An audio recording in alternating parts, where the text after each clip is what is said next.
So I know that I think I was texting you while this was going on, Mm-hmm. but, for our listeners who don't know, I live in Chicago, and, recently the verdict for the Van Dyke trial was handed down, and if you don't know anything about that, basically this Chicago police officer shot a 17-year-old kid 16 times.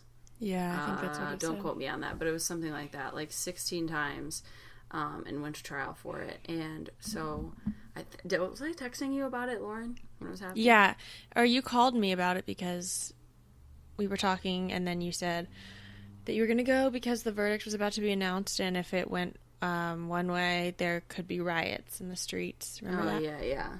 Yeah. So basically, I got like a company email from the company that I work for that said like, please be aware, you should probably plan on leaving work early as public transportation and downtown will be, like backed up, because of what was that? I just muted it. Sorry. That's okay. Because of the verdict. So like if he hadn't, if you don't know, the guy was convicted of second degree murder and 16 counts of aggravated assault with a firearm. So, but if the verdict had gone the other way and he was found innocent, then they were expecting riots, justifiably so. Mm-hmm. But I always wonder, like, while I agree that they should, but like, what do they think they're gonna get out of rioting? Is it more to just like express distaste for like the current state of our justice system, or I don't know. Yes, I think so, but yeah, I agree with you. I mean, rioting is not the same as protesting. Rioting is more violent, right?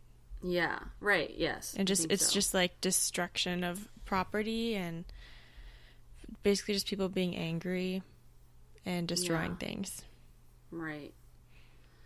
Yeah, so I don't know. Anyways, that was a weird. I watched the verdict live and he didn't, I mean, I don't know. I could have just not noticed, but the Jason Van Dyke, the guy who was on trial, didn't look like he showed like any emotion. Really? Like they were reading off all of the things that he was found guilty of, and his facial expression like didn't change. It was very bizarre. I'm sure he was trying to stay composed because like that's not going to end well. Like he's pretty much facing life in prison. I don't know. I haven't kept up with it since the verdict was handed down, so I don't know what the official sentencing was. But he's probably going to spend life in prison, and as a cop, that's bleak, you know? Yeah. Did you watch the video of, like, when No, the I shooting? didn't. I did. Again, so if you guys don't know anything about this, the reason that this went to trial in the first place was because someone released the footage of him actually shooting him. So, wait, what happened in it? It's basically a dash cam video, and you see the police officers pull up and get out of their cars, and then you see the teenage kid, and I'm pretty sure he pulls a knife out. And he's not walking towards any of the police officers. He's kind of walking away from them, and they have their weapons drawn, and he has the knife, and then you see him get shot once and fall down, and then you see him laying on the ground, and you see like his body convulsing as he's just being shot over and over. Jesus again. Christ. Yeah. I mean, I understand one shot if you're pursuing someone that has a weapon, but anything beyond that, Yeah. I just think that I watched a guy being interviewed about it. I don't know. He's a mayoral candidate for Chicago. I don't know anything else about it, but basically he said, like, they wanted first degree murder, but they're happy with it because of the sentencing. But, like, he was like, that's not the problem. Like, the problem is there was like a quote or something that was like, the moral bankruptcy of the justice system and like how they train their cops and the whole program that the cops go through. And I'm not trying to get political, but just I'm remembering what this guy said. And also I saw a video that reminded me. I saw a video on Facebook of, it was like, you know how people have like security cameras outside of their front doors? Yes.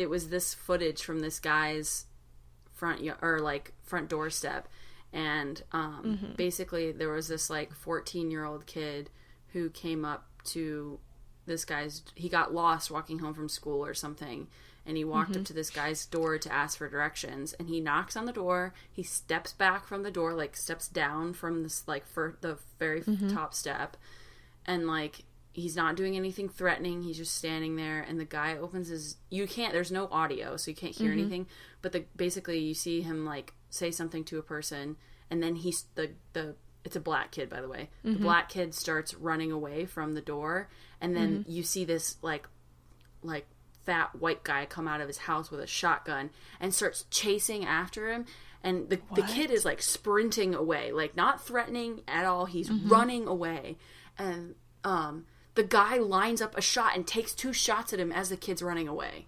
What? Is that allowed? No, I think he was charged for something. That's what the like little blurb attached to the video said. But it's just, again, I'm not trying to get political, but I just think that stuff is insane. That is insane. Okay, we should transition into our intro. Okay, roll intro music. Go.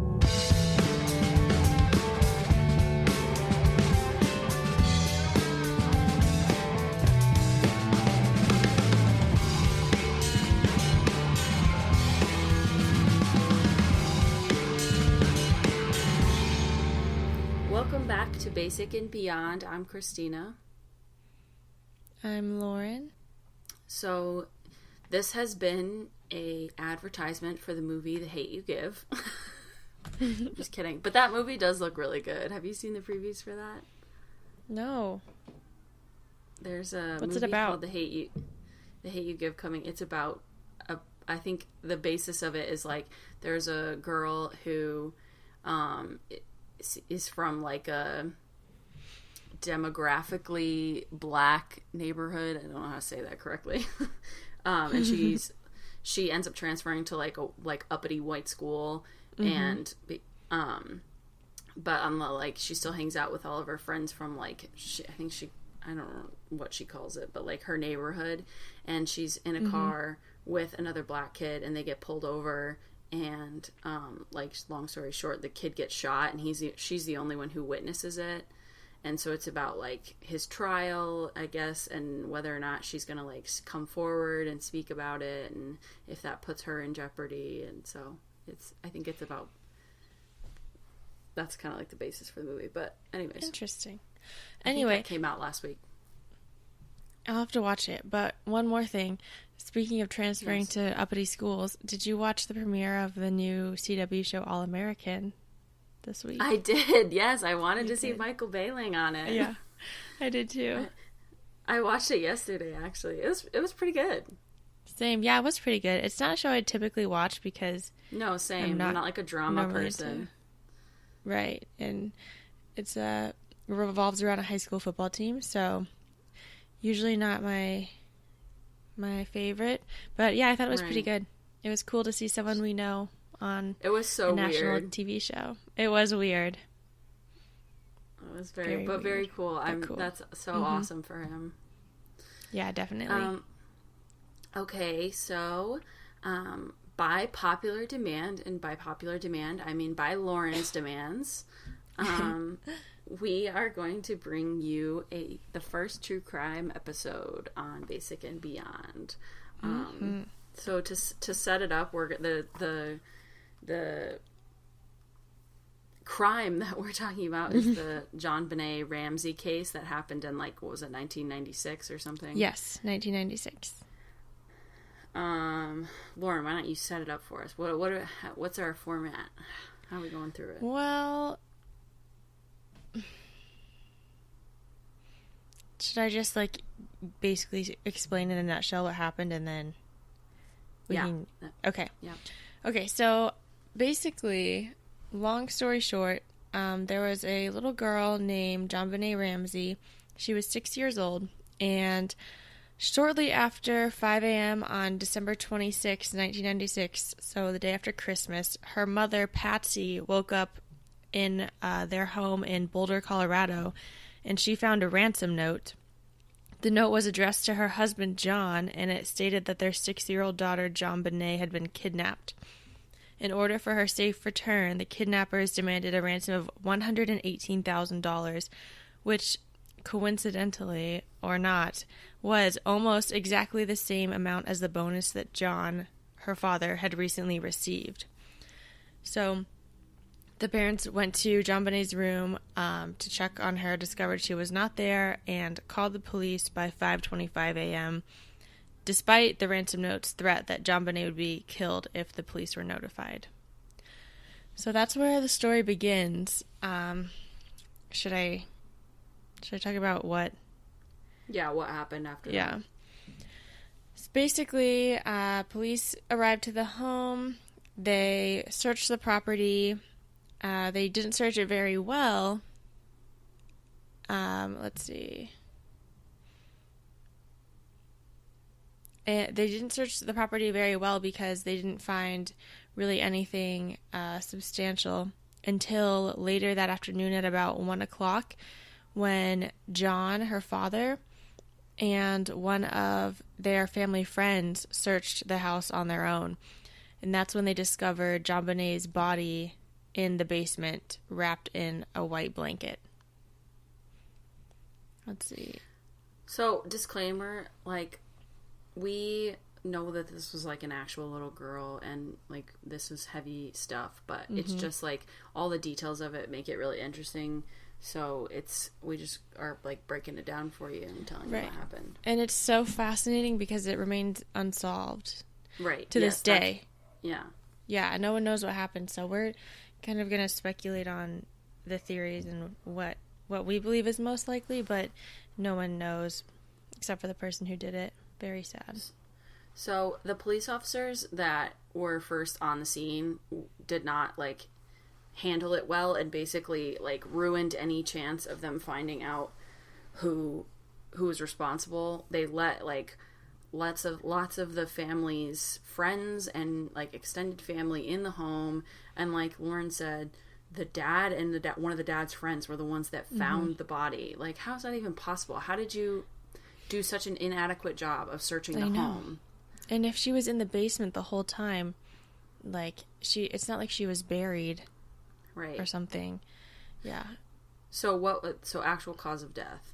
Well, okay, so when they found her, she had a nylon cord wrapped around her neck. Her wrists were tied up above her head, and she had duct tape covering her mouth. And then after the autopsy was performed, they determined that she had died of strangulation and a fractured skull.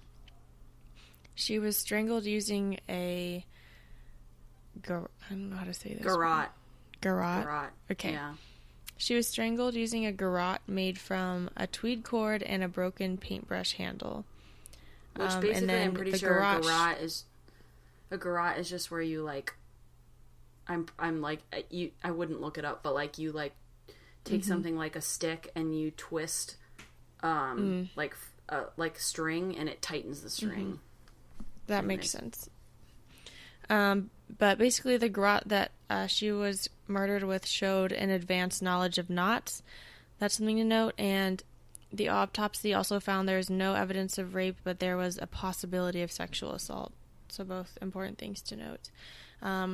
The autopsy also revealed that her time of death was between 10 p.m. on December 25th and 6 a.m. on December 26th. Did I say that right? So, yes. Okay. So they came home from like a Christmas party the night before, and she was asleep, right? And they carried her inside to sleep, and the mom basically said that they put her to sleep, and, like, then they woke up the next morning and she wasn't there, is, like, the family's story. Right. And let's see. They They also found several other key pieces of evidence at the crime scene. Should I talk about that? Yeah. Okay. So first,